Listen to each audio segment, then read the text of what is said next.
I've been down the shops and look what I've bought.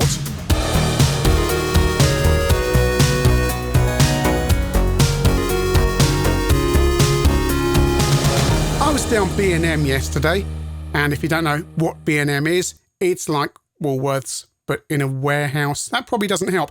They sell food and homeware and electronics, and most importantly, tat. And look what I saw on the shelf. And indeed, I decided not to buy the one with the damaged box, and instead I picked up this one. And here we are. It's the My Arcade Plug and Play. Wow, £20. And before you start screaming at me, Chinny, that's just a NES on a chip that's going to have the same old tat all these boxes do on it. Well, yes, probably. You should just tune out and watch something else. I'm sure Ashens has got loads of these and doing it far better than I ever will. But hey, this is a thing that's available on the UK, not high street, but industrial estates at the moment that people may come across. So I think it's worth investigating, because this isn't an eBay job. This is a thing available in a real shop. And what does it say on the front? It says 220 video games built in. And we probably know what all those video games are. We have puzzle, strategy, racing, action, combat, sports, cassette, strategy, courses, action. That's French. Okay, we can assume this is a dual UK, France box. On the other side, yeah, that looks like the usual suspects, doesn't it? Very NES style graphics. Can I recognise any of those games? Oh, they all look like Mario knockoffs. It's plug and play. No console required. 220 video games built in. Connect your TV powered by USB or 3 AA batteries. That's interesting. I don't think I've seen one powered by USB before.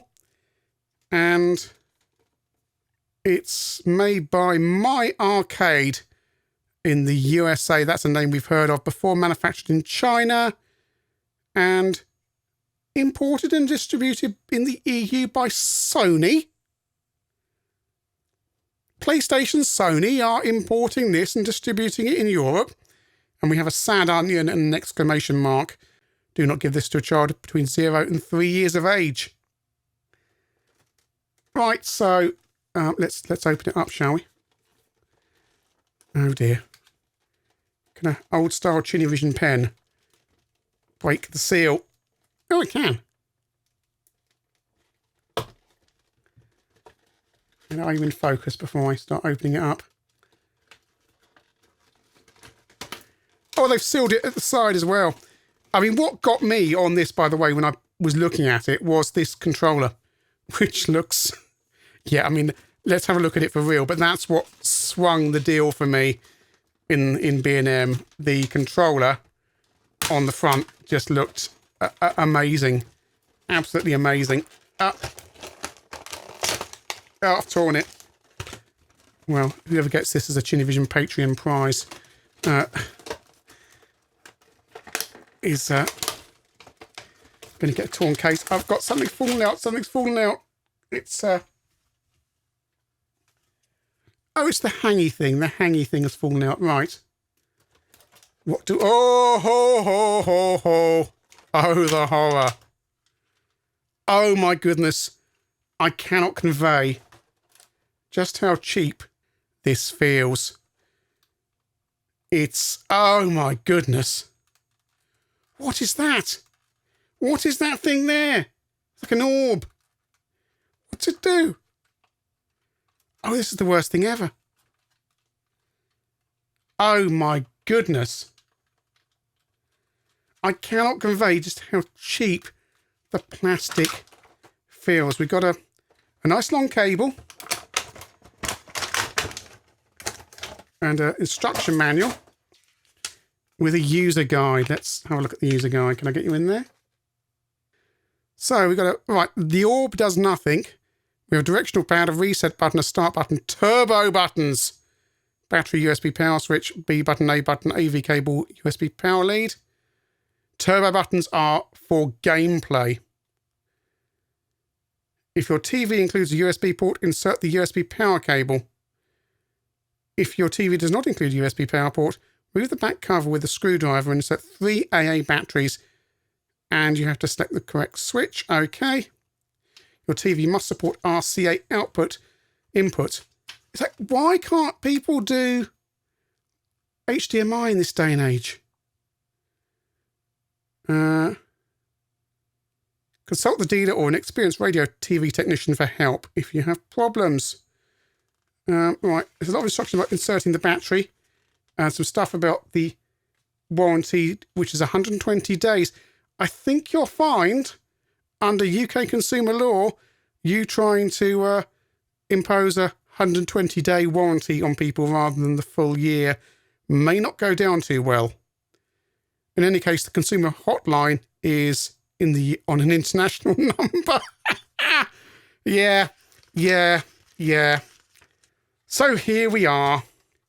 We have a nice long cable there, which goes in the top. I assume that is that's your on-off switch or USB versus battery switch. The orb that does nothing. Oh, it's so light. It's so light. But hey, they're not soft touch on the side there, if you can see that. They are just hard plastic, and yeah, the horror and the cheapness for your 20 quid in B&M. And what's this thing here? Is there supposed to be something else that went in there? It looks like they've just shoved something in the hole there that hides something else. Perhaps there was a joystick or something in there, or a screen. Perhaps it was a prop station with an LCD thing in the middle. Something else used this moulding. I mean, what have we got on the back? Oh, look, we've got the battery compartment. And playtime will vary depending on the brand of batteries used. For example, well-known battery brands tend to offer longer battery life and playtime. Or you could just say, for best results, use alkaline batteries like a normal company. And annoyingly, you have to use a screwdriver to get the batteries in and out.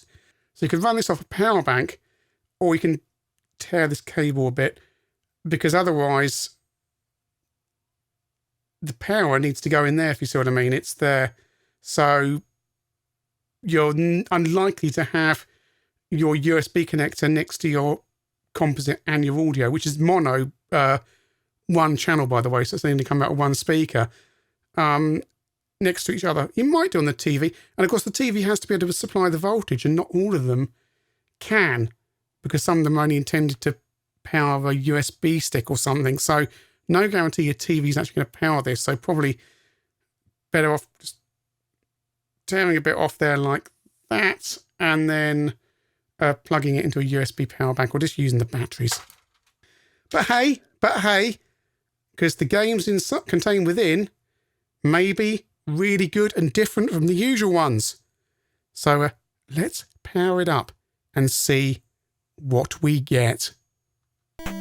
Here we go, and look at the state of this menu with the Thomas the Tank Engine with a nose.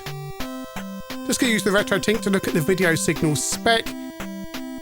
And yes, we have a 50 Hertz output, and not 60 Hertz as some of these devices have. So there's our 220 in 1 games. Police vs. Thief is number 1. This is going to be the best game, obviously, because it's number 1. Don't appear to have any audio. Right, I'm the blue car with the flashing light on top. And do I have to chase the thief? Is that it? There we go. Catch out. Do I get points for that? Do I get points for catching the thief? That's it. That's the level of excitement on Police versus Thief. Never mind, let's try Primitive Man. Looks like prehistoric. Oh, better graphics. The animation is somewhat limited. It's a platformer where you leap around and end up crawling through a sewer. Tennis. You can't go wrong with tennis. And yeah, this is pretty obviously NES hardware, and I think it's the same games as we've seen before. So we select our opponent. I'll select the panda. And let's go for one set on easy.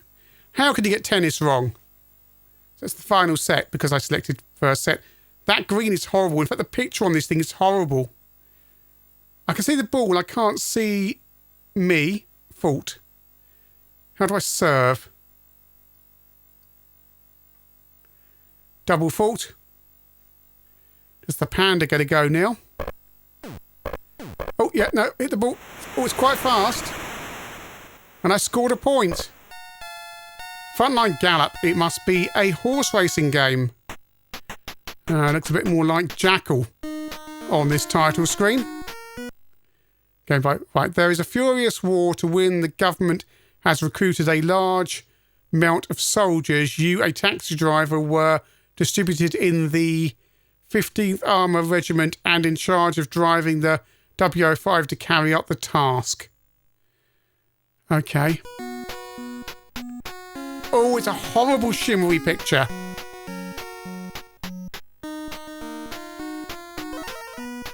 Yeah, it's a really horrible output on this thing. I have fiddled with the retro tink, and this is as good as it gets. I've died. It's kind of like Jackal in that you've got a vehicle and you have to go across the landscape shooting people, but you also have to carry people with you. And every time you die, you go back to the start and the people have to get into the truck again. Right. And you can't move until they're all in. So you can't cheat by going that way. I have seen this before. One of those handhelds, I think. Seething. What's seething? Is it angry? No, it's a car game. And looks like Road Blasters. Look at the shimmeriness on those graphics. Oh, they're horrible. And I got to stress, this is the device, not the retro tink that's doing the upscaling. It's a really horrible output. Oh, no. Okay, so I've got to leap over the holes? Is that it? It's limited and not very much fun. Vigilant. What's Vigilant? Oh, this is the shoot 'em up, isn't it? It's the Gradius style shoot 'em up. Yes. And of course, it says 220 games, but as I recall, there's more than one version of Vigilant on here.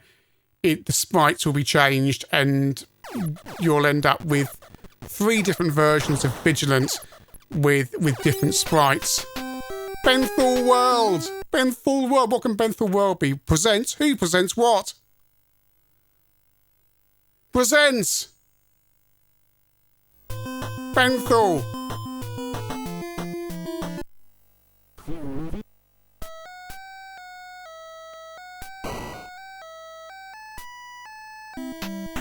Grod Kid, I'm assuming you are somebody who finds specialist magazines in bushes.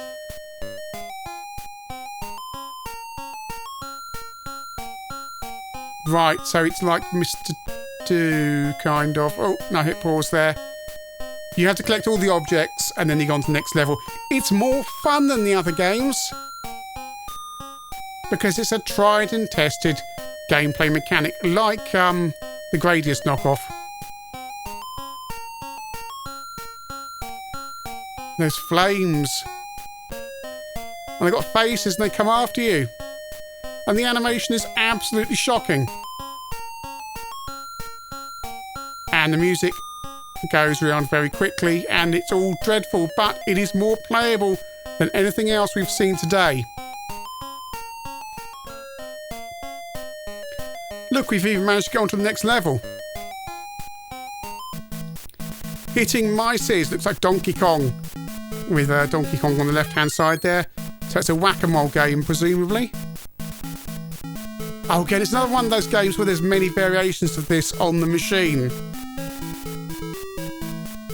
What do the mices do? Can I hit the mices yet? Right, the mices try and get in the holes. So not so much hitting mices as dropping things on mices.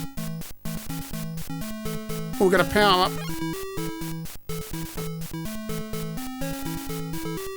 Who's this aimed at? I know I say this every time with these machines, but if you've got nostalgia about video games, you go and buy and you've got no technical ability at all, you go and buy one of the recreated consoles. And if you know nothing about retro gaming and want something like this, well, surely you're looking at the packet going, this is going to be rubbish. It's a gift for kids to shut them up in the summer holidays, but they're going to have game consoles already. Coast Guard. Stage 1.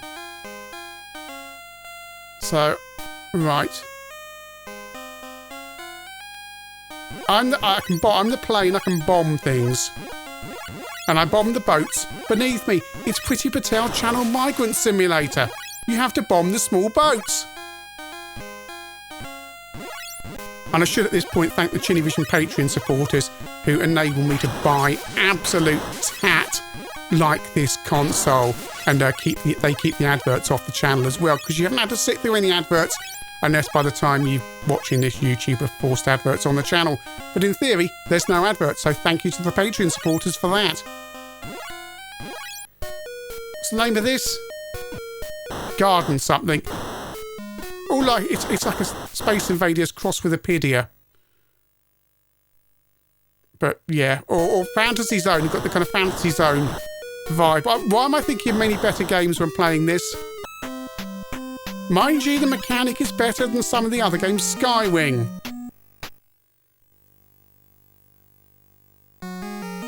It's it's like Xevious, okay. Oh, full screen scrolling, and it's managing to do a good job on it. The graphics are horrible and shimmery and indistinct, but it is a proper shoot 'em up. I mean, to be fair, these people probably had like a couple of days to do each of these games. And we do have power-ups.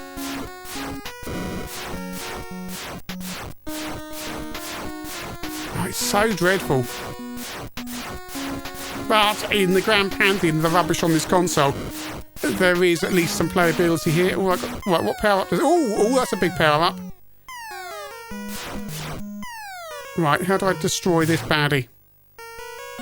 The answer is I spent quite a while trying to destroy him and failed. We've definitely seen this one before. I likened it to Bubble Dizzy with having to jump between the clouds, and it's quite fun. Scuba Hunt. Oh, it's just different. It's like a VIC-20 game where you have to shoot bugs. Oh, I quite like this. And it's got that vibe of Psst by Ultimate with the bugs.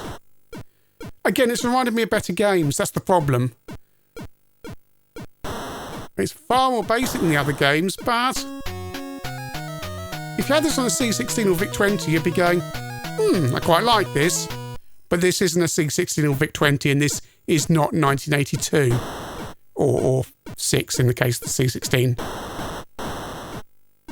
That's a small selection of the games on the console. It is the same old tat. And incidentally, when I was playing this, my D-pad kept falling off until the point where I pressed it on so hard that I thought I was going to break the controller. But from that point on, it stayed on. Literally, it kept falling off and flying across the room. Like I said, you have to wonder who this tat is aimed at. Kids aren't going to want it because they've got game consoles already. Is it kids who can't afford games consoles or who are very young? Grannies who don't know what they're doing? Buying this for £20 and going, there you go, little Johnny, have fun with this. That must be it, because people are clearly buying these because they're in the shops. But it's completely baffling because there's no recognisable IP on here at all. If you had a few games that were recognisable, then you might think, okay, there might be something here, but this is all absolute rubbish. The build quality of the unit is terrible. It's horrible to hold. It's trying to resemble something more fashionable. It looks like a not quite right N64 controller, and it's trying to give you that vibe. But again, who's that going to work on? I don't understand. Being able to power it off USB is a nice touch. There's something good about it. But it's still grotty old composite with an output that is worse than even the cheapest and earliest 8-bit micro. Seriously, I can get a better picture of my VIC-20 than this. The RetroTink's doing its best here, but there are horrible, shimmery, nasty, jaggy graphics that it's 2022. Why aren't these things putting out HDMI? Oh, that's right, they cost about 3 pence to make, and you'd have to license HDMI in order to do that. So to the people who said at the start of this, Chinny, why are you reviewing this tat? It's going to be the same old rubbish games on it. Yeah, I knew that was going to be the case. I was 99% sure that was going to be the case. But again, this thing is out there stinking up UK retailers. A big retailer, B&M, they're massive. They've got out-of-town units in every major town in the UK these days. And therefore people are going to be walking past this going, retro games console, £20. That's going to have Sonic and Mario and stuff on it, isn't it? No, no, no. Just avoid this tat. It's absolute rubbish. It may seem like good value, but really it's just appalling shovelware onto a nasty plastic device with a horrible, horrible video output. It's a case of all filler and no killer that is destined for landfill.